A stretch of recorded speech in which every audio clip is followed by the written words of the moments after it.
The lesson. Oh yeah. Chazza, all the way live from the UK, man. How you doing? I'm doing great, man. I'm actually doing really well. How about yourself? Good, man. Good, man. In interesting times, obviously, with the whole COVID shit. Sure. Yeah, definitely. A lot of changes for people, especially if you're self-employed or doing freelance work. That's the biggest change for a lot of people.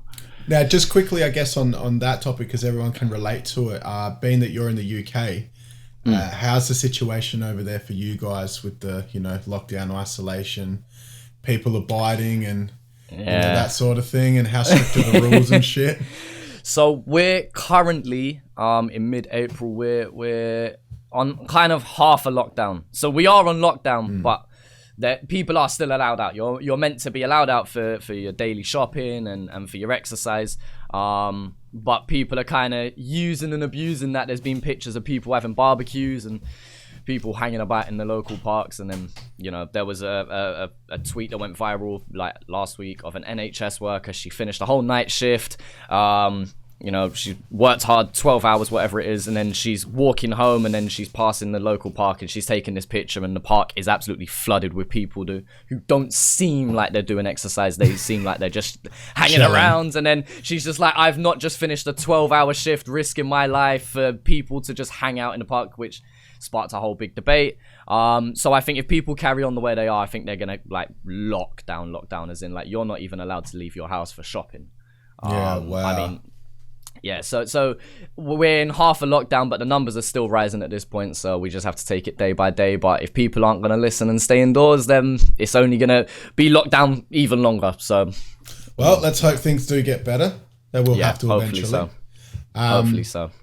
Now, look, I guess in regards to, to what you're doing, first of all, we all know you from the, Aussie rap reaction videos. Yeah. But you were actually doing other videos on your YouTube platform prior to that. So can you tell us a little bit about just how you got into the whole YouTube thing? And I mean, even before that, how would you describe or name what you do? Like, are you a YouTuber, a blogger? What name do you use? Yeah, you know what? That's an interesting point, really, because I'm known as the reaction guy to a lot of people. Yeah. Like, he's the guy who does Aussie rap reactions, even if they don't quite know the name, which is fair enough. I think it's sick that I've got that amount of reach, being on literally the opposite side of the world and people still recognizing who I am. I think that's sick, power of the internet.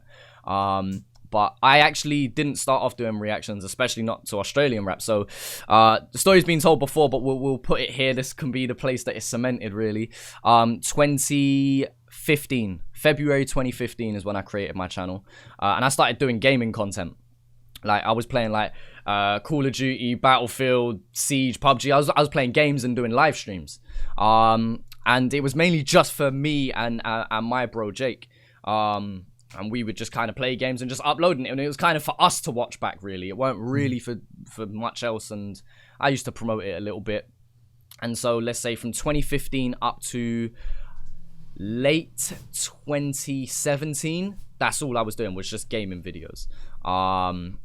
And then I started doing UK reaction videos. I remember watching a reaction video one day. I think it was to a Stormzy track. I'm not too sure.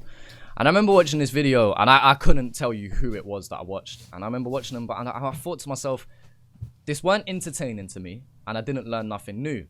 And so off of that basis, I then typed in the Stormzy track, and I typed in just so-and-so Stormzy reaction. And I watched probably 20 to 30 different videos on the same track. And literally every single one of them bored me. Like, I was either bored and I wasn't entertained, and or I didn't learn nothing new.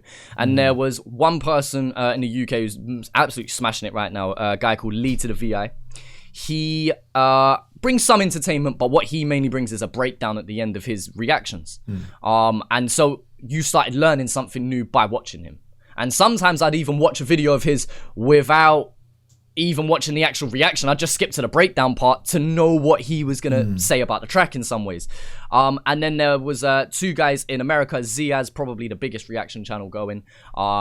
And that was just pure comedy, just pure entertainment. And so off of that basis, they were like the two things. It's like, these are the only two reaction channels that I actually respect, because they actually bring value to me, whether that be me laughing or whether me learning something new. So I was like, why can't we put the two together?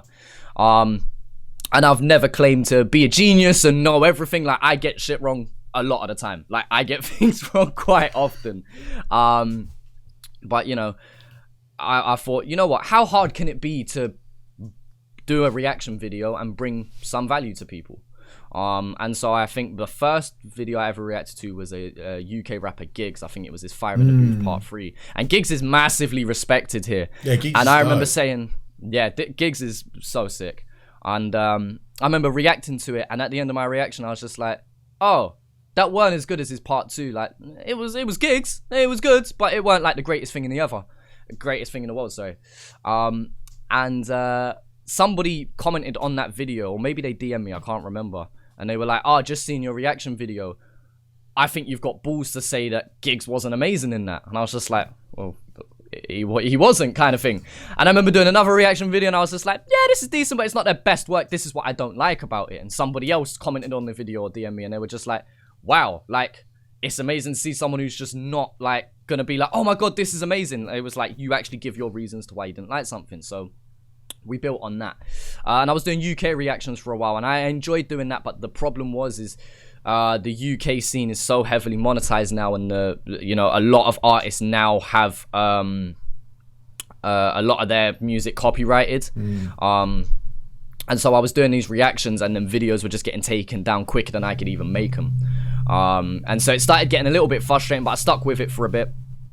And then one day, someone called JMO, shout out JMO, he commented on one of my UK reactions, and he went, react to Australian grime. Now I'm sitting here thinking, you what? Australian grime? Like, and my little brain just couldn't comprehend grime being anywhere but England. Like, it's already difficult enough for most people to wrap their head around grime being outside of London and being in other parts of England, let alone being on the opposite side of the world. So for some reason, it just didn't comprehend in my brain. So I've checked out this video for a reaction, and it was the Triple J cypher that had Nerve, Husky, ChillinIt, and gotta remember the fourth, and Alex Jones. And I remember reacting to it, and I was just like, shit, these man can bar. Like, these man are just as good as some of the UK guys, like, you know.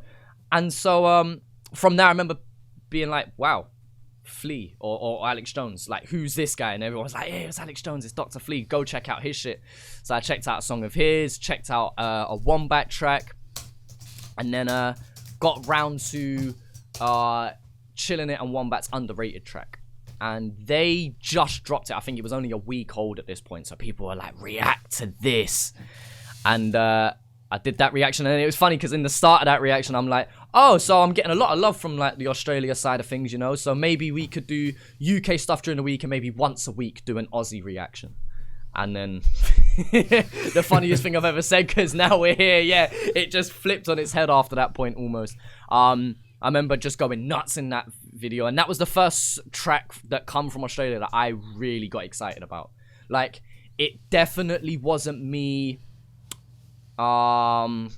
saying it was good for an Aussie. It was me saying, no, this is genuinely good compared, like, to the music that I would listen to. It was the first track that I said to myself, I genuinely want to listen to this in my own time. And I did. I put it in a playlist next to the Skeptors, the Gigs, the JMEs, the Chips. I put them in my playlist.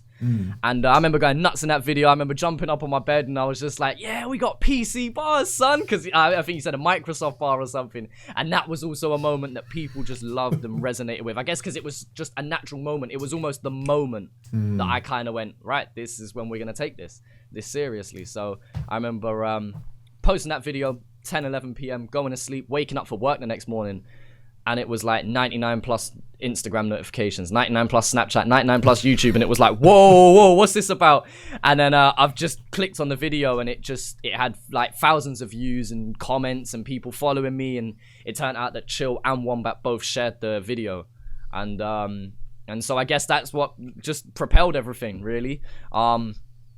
yeah, and from that moment it was like, okay, maybe we should do this more than once a week, because like now I'm genuinely interested in learning about this scene, which kind of develops into our second stage of everything. But yeah, that's how we got to this. That's how we got to the start of it anyway. So then that's around about 2 years ago when the Aussie hip hop stuff started for you. Yeah, I think it was May 2018. And then when I did when that video was uploaded. Did you consciously say, okay, now I'm just going to stick to Aussie hip hop, or is that just what naturally happened because that's what you caught onto, or? Yeah, it kind of naturally happened. So it's not like that video happened and I was like, oh, so I get views here, so cut the UK stuff. No. I was doing UK stuff for a good 6 to 9 months transition. But again, it was frustrating because I was doing UK reactions. So I'd go to work for the day, I'd get back home, and then I would record like a UK reaction and an Aussie reaction. And the Aussie reaction 9 times out of 10 would be fine to stay up. Sometimes it would get demonetized, as in like YouTube recognizes this song belonged to the artist, but it would stay up in all regions. Anyone could watch it. And I was like, that's fine by me. As long as the video stays up, that's fine. Whereas the UK stuff was literally I was getting copyright strikes. And if you get 3 copyright strikes, your channel gets taken down. So after I got 2 of them in the space of a week, I was kind of sitting here like, oh, we kind of might have to lay off of this. And so I was still pushing my luck with UK reactions, but they were just getting taken down. And so it kind of demotivated me. That was the honest truth. It just demotivated me to do it. And then as I started to just focus more and more on the Australian stuff, it kind of just in my head, I over time just made the decision, you know what, right, let's just focus on the Australian scene. You know what, because yeah, it's frustrating when you've only got limited time in a day. You know, obviously I'm sure everyone understands this. You work a full-time job, you've got life to deal with, and then you're trying to make your side hustle, you know, you're trying to get on with that and trying to help that grow and really push on with it, but you're putting in hours of work and then it just gets taken down like that. And it's just like, I understand why, but it was frustrating. So I think that's kind of the thing that slowly killed off the UK reactions. But definitely, I definitely want to loop round back to UK content. Probably not reactions, but I'm always plugging UK music. I'm always referencing artists. I'm always putting out posts saying, look, check out this UK artist. So it's not like I've just completely turned my back on the scene that, you know, I've grown up listening to. But yeah, it's just difficult to make content on it, I guess. The lesson. Oh yeah.